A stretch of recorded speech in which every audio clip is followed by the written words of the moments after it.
My friends, for the first time, we are switching up the way we do skincare empties here. I'm so excited. We are going to keep some aspects of the old way of doing skincare empties. I will still have timestamps and links and an explanation in the description box below, but you're also going to get to see my face. I feel like my timing maybe could be better. Can you hear in my voice that I'm dealing with allergies?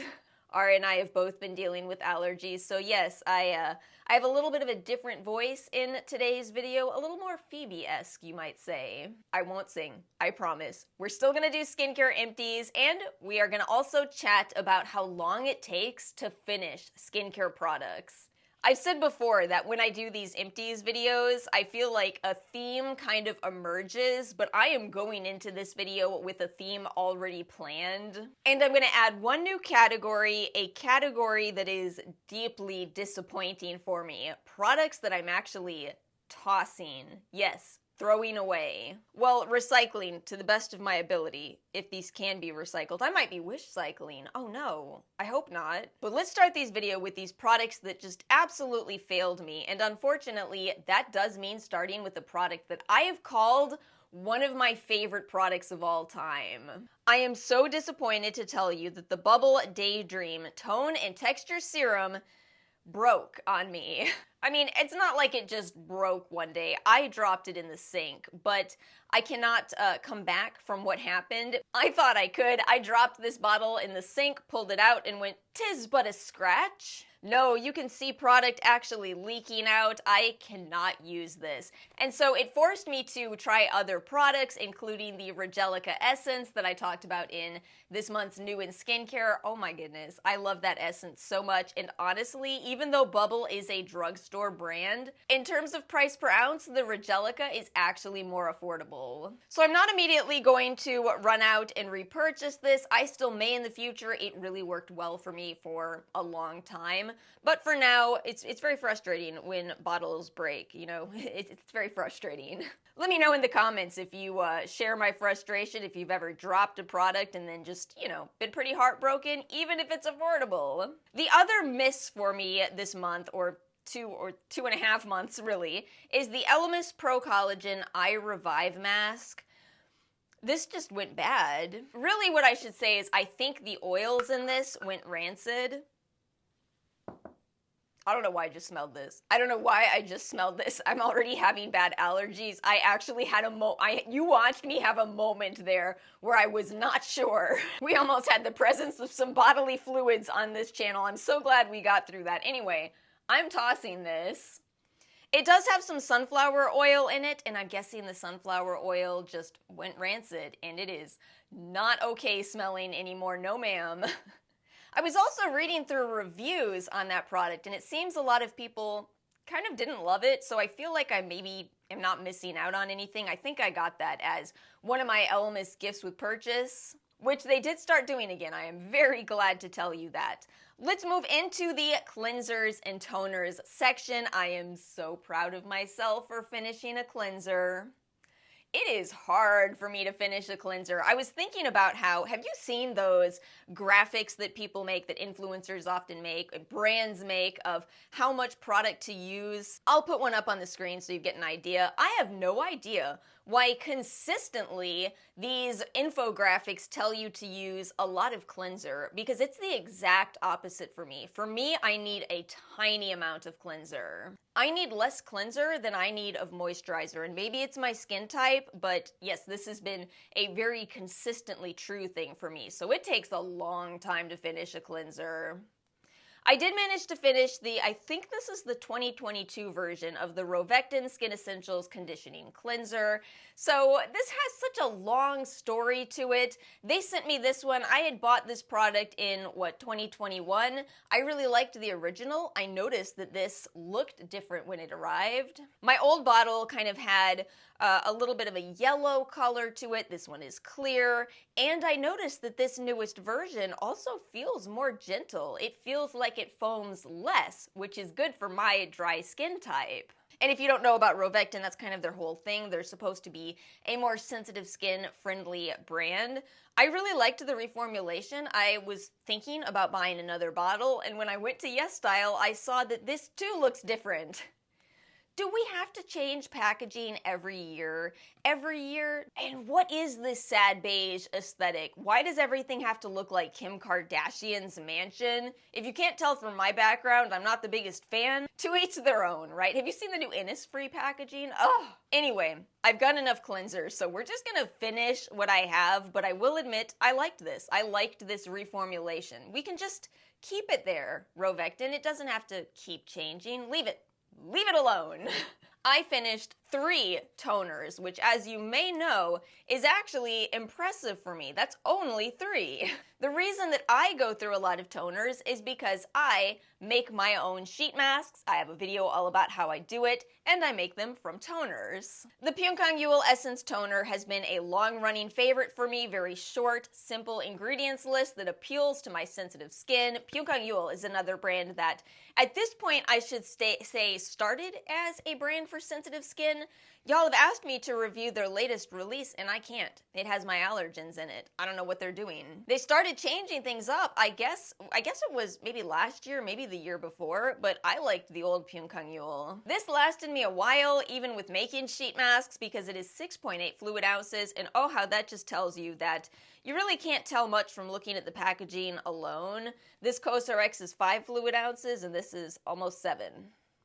Let's talk about the COSRX 6 Peptide Skin Booster next. I went through this the quickest out of everything because I really liked it. It's a very gentle product. It contains peptides, which act as a humectant and maybe do more for your skin, although we don't get much disclosure on the contents of the percentage of peptides here, which is always very low, but even in saying that, there is an effective level to match the research that the peptide companies, peptide manufacturers have conducted. And we don't know if we're getting that conversation we had with R&W all over again, but overall I did like it. Not going to run out and repurchase this because I want to see what else is out there. We have a lot of hydrating toner options. And then I finally finished my Axis Y Biome Comforting Infused Toner. I really liked this. I can't believe I'm telling you that I liked this, but I did. It's a bifida-based toner. Worked well for me, even though it has essential oils. I feel like it's very hard for me to talk about essential oils because I don't dislike them, but I know that some people are avoiding them. If you've ever wondered why our way of communicating about essential oils is a bit confusing on this channel, it's because it's a confusing topic. I genuinely don't think all essential oils are just a bad thing. I think some of them may even possibly have some benefits, but I think that you can be allergic to essential oils, and many people are. Essential oils, in short, are a real mixed bag. We are moving into the essence and serum category, and this makes me look batty. There are 7 products here. I would like to remind everyone this is not reflecting the last 2 months, but rather products that I finished. Some of these were opened a while ago, and some more recently. So let's first talk about the four peptide serums that I finished. And let me make sure to disclose here, the gifted products were the Strivectin, First Aid Beauty, Dermatology, and that's it. The reason why you are looking at 4 empty peptide serums is twofold. First of all, peptide products are something that is pretty innocuous. Again, peptides act as humectants. Maybe they do more for our skin, but we know that they are humectants. So easy products to incorporate anywhere into a routine. For the most part, you could pair these with actives if you wanted to. You can use them twice a day, and so I do. And because these are all 1 fluid ounce bottles, it's easy to finish them pretty quickly. Now, I'm still going to reiterate what I always say. My favorite of these was actually the Ordinary. I'm comfortable with the cost of that, given that we don't have a lot of peer-reviewed primary literature. That's my go-to peptide serum. I enjoyed getting to test the others, but for me personally, The Ordinary still remains the one that I'll go back to.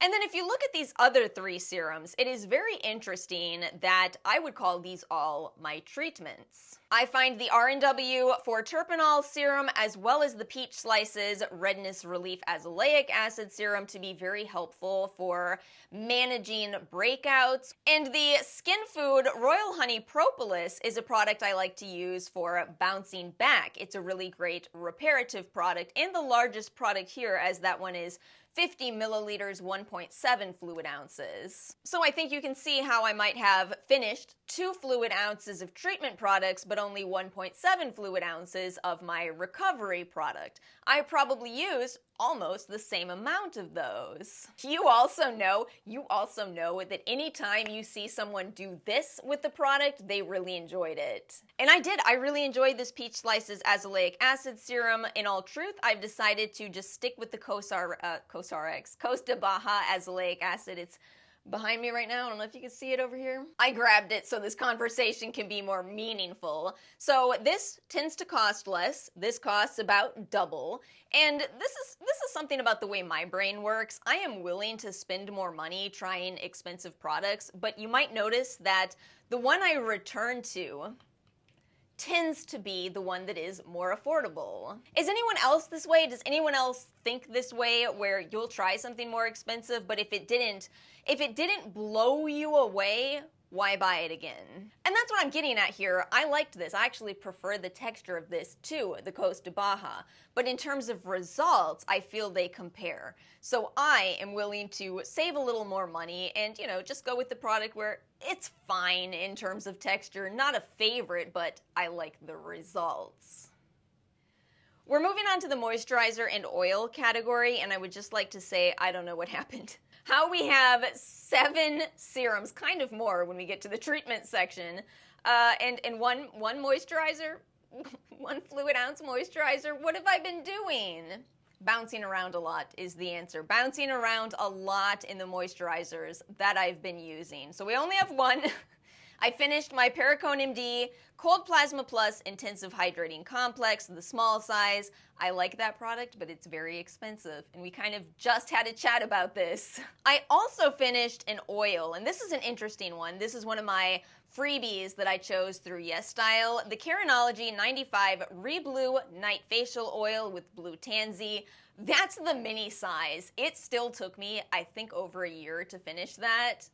Because what I do as a person with dry skin is I take 1 to 2 drops and mix that into moisturizer, and it seems to give me more from both product categories. I'm getting those emollient properties from the oils that sink into the cracks in my dry skin, and then I'm getting the occlusive factor from my moisturizers. The two together is a wonderful combo, but it really stretches out the life of both products. And that's related to something else I talk about a lot. It's so important to find a moisturizer that has the right texture for your skin type. I do need a little bit of a heavier moisturizer. If I try to use gel moisturizers or even that in-between gel cream moisturizer category, I can plow through those in a matter of weeks.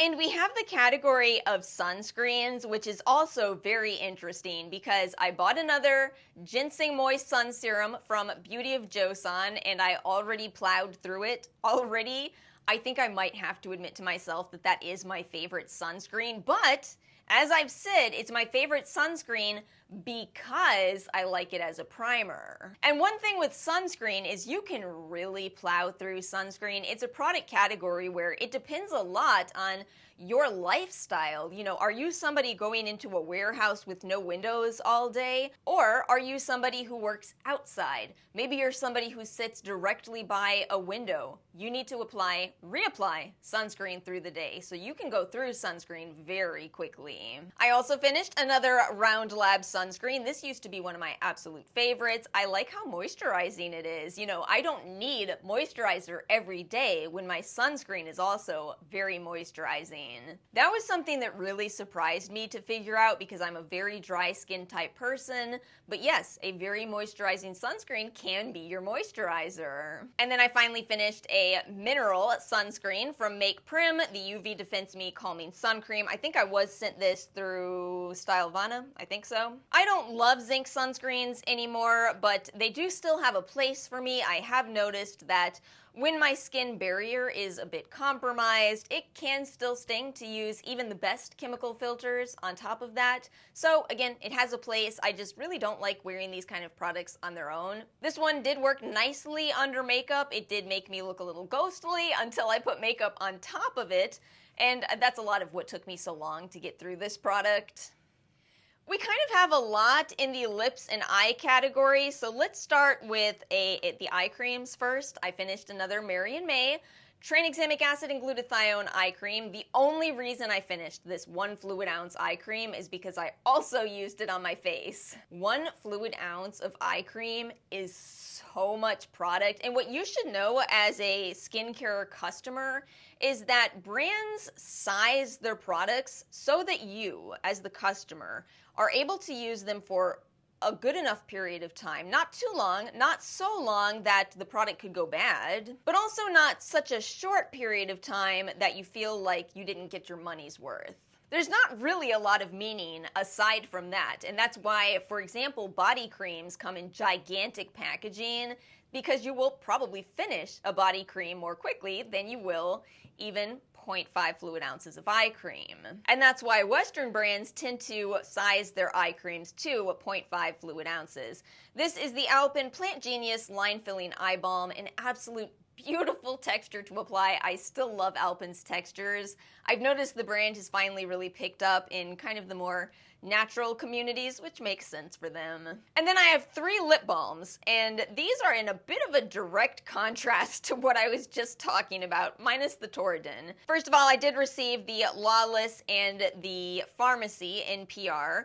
I loved using the Lawless lip balm. It has a beautiful texture that kind of minimizes the appearance of any lip lines, really makes your lips look beautifully smooth.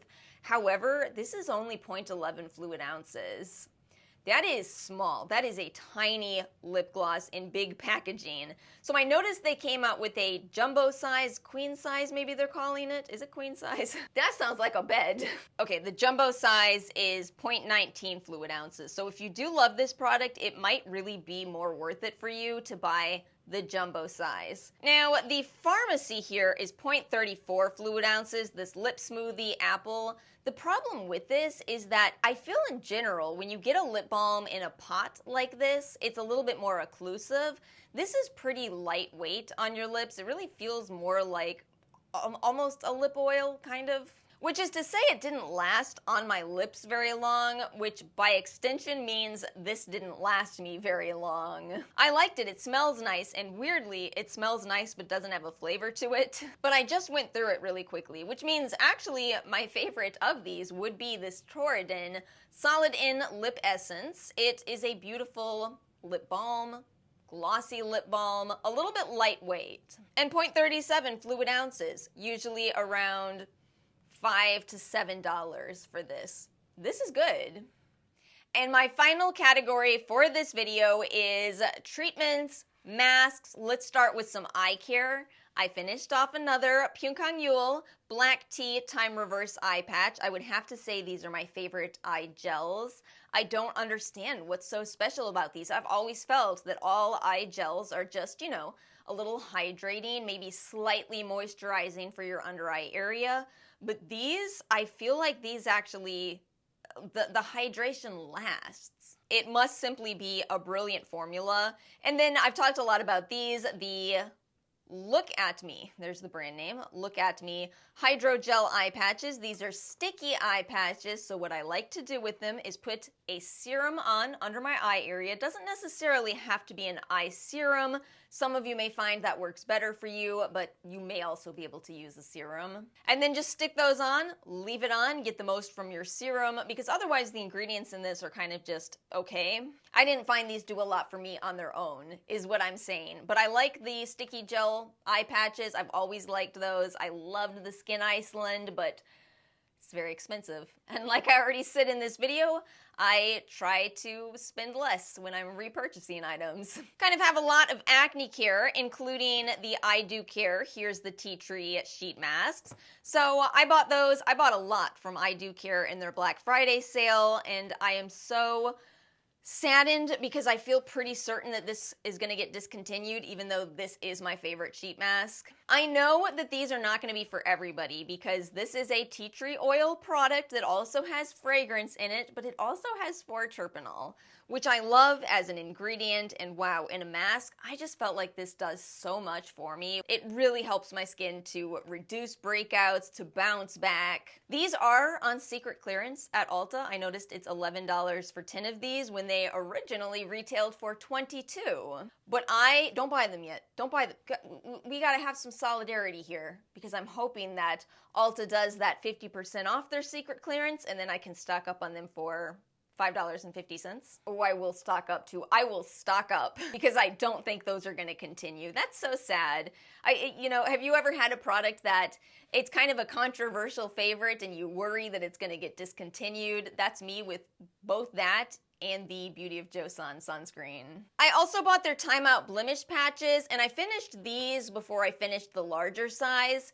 I think the larger size was a better value. So this is the chin and cheeks version, and you only get 9 of these patches. They're about yay big if you will. Whereas the extra large ones are these huge squares, and I found I could cut the huge squares up and just get a lot from those. So I really like those. Again, these are not going to be for everyone. They have tea tree oil as well as salicylic acid, surprisingly. A long time ago, when I first added these petite face centella clearing spot patches to a Style Korean order, somebody commented that this was your underrated favorite, and I am right there with you. My goodness, this is an incredible formula, and get this.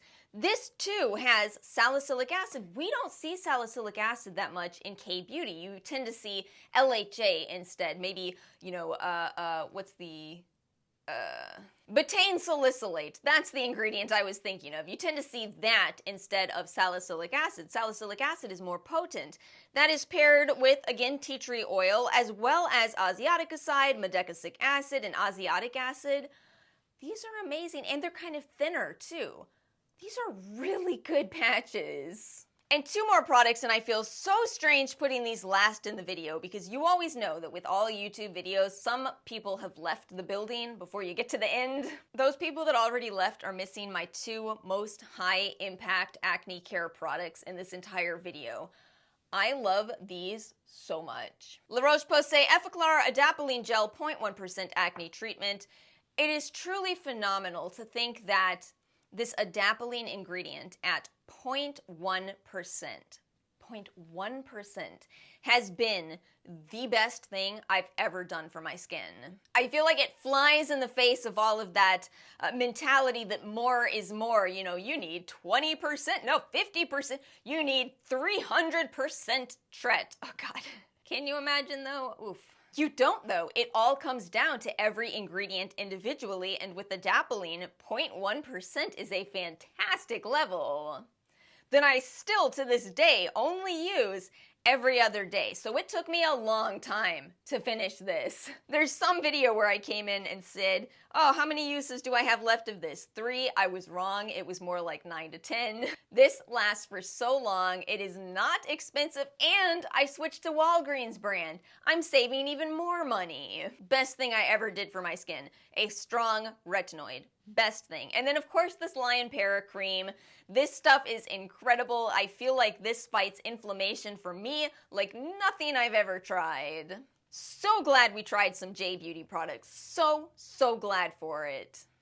Well, my friends, that brings us to the end of another Skincare Empties video. As always, let me know your thoughts in the comment section below. Stay tuned. We will have some Ulta videos coming up because Ulta is no longer doing their 21 Days of Beauty. Shock. But instead they're doing a semi-annual sale, and it might be big. It might be very big. Come back to this channel. We will talk about it all. But if you enjoyed this video, make sure to like and subscribe. I hope you all have a wonderful rest of your day, and I will see you all next time.